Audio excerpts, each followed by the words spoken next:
La décision d'Elisabeth de ne pas garder Leonora L Cosmetics fait des vagues.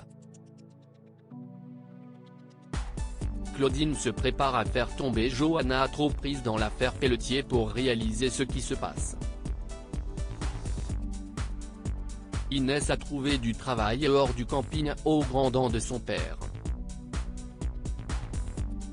Robin, du fond de son lit, ne réalise pas que son infection déclenche des tempêtes hors les murs de sa chambre.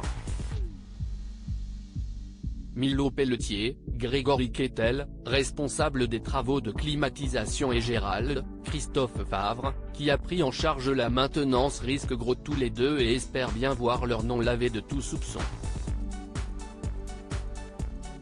Gérald qui a confié son angoisse à sa compagne Yasmine, Soria Moufakir, aide-soignante de l'hôpital, ne semble guère rassuré sur son avenir, celui de sa petite entreprise et surtout sur l'avenir de son jeune employé à qui il a promis une embauche.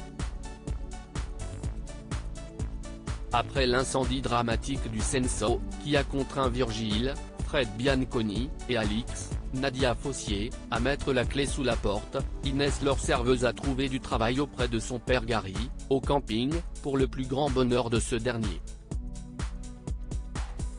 Mais les choses pourraient être sur le point de changer.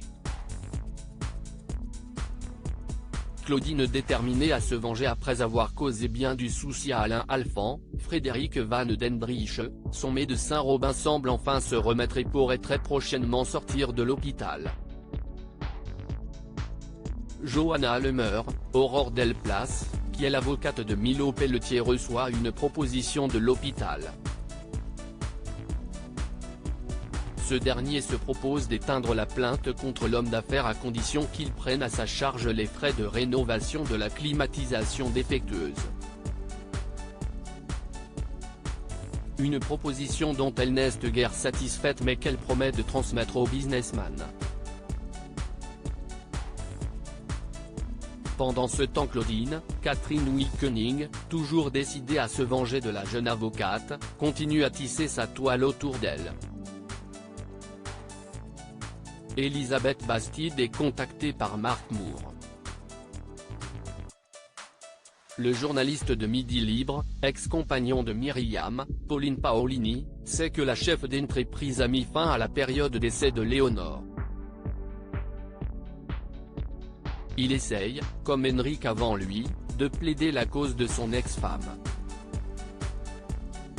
Inès cherche à gagner un peu plus d'argent et vient de signer pour un job dans un bar branché de la ville, une décision qui plonge son père, Gary, dans la consternation.